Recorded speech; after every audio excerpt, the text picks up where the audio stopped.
Assalam alaykum wa rahmatullahi wa barakatuh. Mon frère, ma sœur, ce que tu vas entendre aujourd'hui pourrait t'ouvrir les yeux sur une réalité invisible, une réalité qui s'infiltre sans bruit, le mauvais œil. Al-Ayn, ce poison des cœurs, né de l'envie, du regard, du non-dit. Mais Allah ne nous laisse jamais sans défense. Écoutons, réfléchissons et protégeons nos foyers. N'oubliez pas de vous abonner car chaque rappel est une lumière, une maison où règne l'oppression invisible. Signe 1, la lourdeur inexplicable dans la maison. Il existe des maisons qui semblent belles à l'extérieur. Mais à l'intérieur, une oppression silencieuse habite les murs. Tu poses tes clés, tu t'assois, tu regardes autour de toi. Mais quelque chose pèse sur ta poitrine. C'est imperceptible, invisible, et pourtant profondément réel. Tu ne peux pas l'expliquer aux autres. Ce n'est pas le désordre, ce n'est pas le bruit, c'est une présence. Un silence lourd, rempli d'électricité. Comme si chaque objet dans la pièce te regardait, comme si les murs portaient les cicatrices d'un mal ancien. Et parfois, tu ressens cette fatigue étrange. Tu dors, mais tu ne te reposes pas. Tu pries, mais tu ne te connectes pas. Ta maison devient un endroit que tu redoutes. Il y a un frère au Caire qui a vécu cela, un homme pieux, assidu dans sa prière. Il raconte, chaque fois que je prononçais le nom d'Allah dans mon salon, mes enfants devenaient agités. La lumière clignotait, les tensions éclataient sans cause. On criait sans raison. J'avais l'impression qu'un voile noir recouvrait notre foyer. Puis un savant m'a dit doucement, « Ton foyer est vulnérable. Protège-le de l'œil envieux. » J'ai commencé à réciter Surat al-Baqarah chaque jour. Le changement a été bouleversant. Les disputes ont cessé. Mes enfants ont retrouvé le calme. La paix est revenue comme une pluie douce sur une terre assoiffée. Le mal peut s'installer dans nos foyers sans frapper à la porte. Il s'introduit par la négligence, le silence, le péché ou le regard envieux. Ainsi, nous est rappelé dans le Coran. Ceux qui consomment l'intérêt ne se tiennent, au jour du jugement, que comme se tient celui que le diable a frappé de sa folie. Surat al-Baqarah 275. Car lorsque la lumière d'Allah est absente, les forces invisibles s'infiltrent et dérèglent jusqu'à la paix la plus intime. Alors je te pose une question. Est-ce que ta maison est un refuge pour ton âme, ou un terrain silencieux où l'ennemi s'installe sans bruit, quand la baraka disparaît soudainement? Signe 2, la perte de baraka dans l'argent, la santé, les relations. Il est des jours où tu regardes autour de toi, et tout semble être là. Le frigo est plein, les poches pas vides, les enfants rient encore. Et pourtant, quelque chose manque. L'argent entre mais ne reste pas. Tu travailles dur mais chaque dépense semble effacer la précédente. Tu manges bien mais ton corps est fatigué. Tu parles à ceux que tu aimes mais vos cœurs ne s'écoutent plus. C'est comme si la baraka, la bénédiction silencieuse d'Allah, avait été soufflée hors de ta vie. La baraka, ce n'est pas la quantité, c'est la paix dans le peu. C'est le repas simple qui nourrit toute la maison. C'est la petite somme qui suffit pour le mois entier. C'est un regard échangé qui guérit une colère, mais parfois, elle disparaît, brutalement, injustement. Et tu ne comprends pas pourquoi une mère musulmane l'a vécu. Elle raconte « Mon bébé, en pleine santé, tombait malade après chaque visite.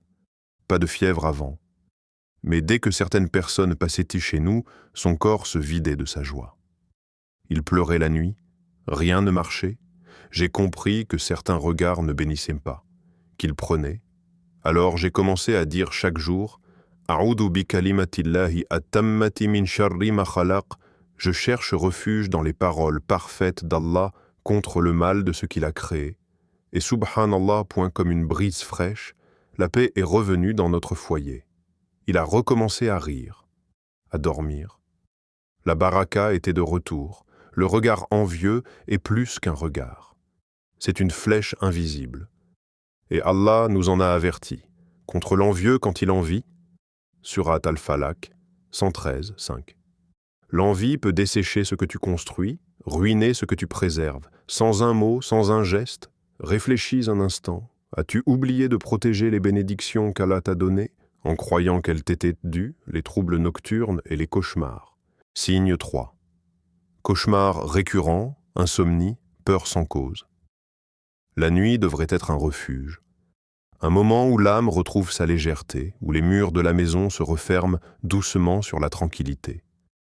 Mais parfois, elle devient une mer agitée. Tu te réveilles, le souffle court. Tu sens une présence. Mais il n'y a personne. Le silence te hurle dans les oreilles. Tes enfants tournent dans leur sommeil, pleurent, crient, et la paix, cette paix qui fait du foyer un nid, semble avoir quitté les lieux à la tombée du jour. Ce n'est pas qu'un simple stress. Ce n'est pas la fatigue du quotidien. C'est une guerre silencieuse qui se joue entre les murs de ta maison. Une guerre invisible, mais réelle. Une sœur en a fait l'expérience. Une femme simple, croyante, aimante. Ma fille ne dormait plus. Chaque nuit, elle se réveillait en hurlant. Elle parlait de choses qu'elle ne pouvait pas connaître. Des ombres, des êtres. Mon cœur se serrait. J'ai consulté des médecins, rien. Jusqu'au jour où un frère m'a dit « Protège-la spirituellement. Chaque nuit, récite Ayat al-Kurs dans chaque pièce. » J'ai commencé doucement, une pièce à la fois. Allahu la ilaha illa huwa et subhanallah. Les cauchemars se sont éteints. Ma fille dort. Et moi, je pleure de gratitude, il faut le dire. Les démons existent et ils cherchent les lieux vulnérables. Les maisons où le dhikr s'est éteint. Les foyers où la foi dort profondément. Dans le Coran, un rappel bouleversant nous traverse comme une clarté nocturne. Ô enfants d'Adam, que le diable ne vous tente pas comme il a fait sortir vos parents du paradis. Surat al-Araf, 7:27. Les démons ne frappent pas aux portes. Ils s'introduisent là où la foi faiblit, où les invocations se taisent. Alors, je te pose une question, à toi qui ressens cette fatigue étrange. Et si ce que tu appelles stress était en réalité une attaque spirituelle silencieuse? Les relations brisées sans explication. Signe 4. Les disputes constantes entre époux, entre parents et enfants. Il y a parfois des guerres silencieuses dans les maisons que même les cœurs les plus aimants ne comprennent plus. L'amour est là, mais les mots deviennent des lames. La tension se transforme en reproche. Le rire devient rare, les soupirs fréquents. Et tu ne sais plus pourquoi, tu regardes l'autre. Et tu ne vois plus la personne que tu as aimée. Tu entends tes enfants. Et leur voix t'irrite plus qu'elle ne te touche. Tu veux aimer, mais quelque chose en toi se rétracte. Il y a des blessures que personne n'a infligées, mais qui sont là, ouvertes, saignantes. Les conflits s'installent souvent comme des voleurs. Ils ne viennent pas d'un coup. Ils s'infiltrent, nourris par des non-dits, par des tensions et parfois par des forces invisibles. Un couple musulman à Londres a vécu ce cauchemar. On s'aimait vraiment. Mais on ne faisait que se blesser. Des disputes absurdes, des silences de glace. On a vu des conseillers, on a prié, mais rien n'y faisait. Un jour, on nous a conseillé une rouqia familiale. Main dans la main, on a récité ensemble. Et ce soir-là, des pleurs sont sortis sans mots, des douleurs qu'on ne savait même pas porter. C'est comme si quelque chose avait quitté notre maison. Depuis, on rit à nouveau, on prie ensemble. L'amour est revenu. Ce ne sont pas toujours les mots qui détruisent un foyer. Ce sont parfois les murmures entre les mots, les influences subtiles, les jalousies silencieuses, les souffles du mal qui se glissent dans les cœurs. Allah nous met en garde avec une précision bouleversante contre le mal du chuchoteur furtif qui souffle dans les poitrines des hommes. Surat An-Nas 114, 4-5. Ce mal n'est pas crié, il est murmuré. Et il fracture ce qui était uni par l'amour. Alors, pose-toi la question, sans détour, tes conflits sont-ils vraiment les tiens ou sont-ils alimentés par un œil jaloux et une langue qui t'envie en silence? Le rejet soudain du dhikr et de la prière. Signe 5. Un éloignement soudain d'Allah dans la maison. Il arrive un moment où la maison devient silencieuse. Trop silencieuse. Ce n'est pas la paix, c'est un vide, tu entends l'Adam. Mais ton cœur ne bouge plus, tu passes devant le Coran posé sur l'étagère. Et tu continues ton chemin. Tu veux prier, mais une fatigue lourde t'enchaîne. Tu veux invoquer, mais aucun mot ne sort. Comme si l'âme s'était endormie, ou pire, qu'elle s'était éteinte. Ce n'est pas qu'un manque de motivation, c'est un signal profond, une alerte, un cri muet de ton intérieur qui t'appelle. Mais que tu n'entends plus, un jeune homme en a fait l'expérience et ses mots résonnent comme un miroir. Je me sentais vide, présent physiquement mais spirituellement, absent. Je riais avec les autres, mais mon cœur pleurait. Et un jour, j'ai entendu un rappel dans une mosquée. Ta maison est morte si elle ne récite pas le Coran. Ces mots m'ont transpercé. J'ai pleuré. Le lendemain, j'ai ouvert le mouchaf. J'ai lu juste Al-Fatiha. Et quelque chose en moi s'est rallumé. Depuis ce jour, chaque matin commence avec cette lumière. Juste une sourate. Mais c'est toute la maison qui respire différemment. Il n'y a pas de vie sans dhikr.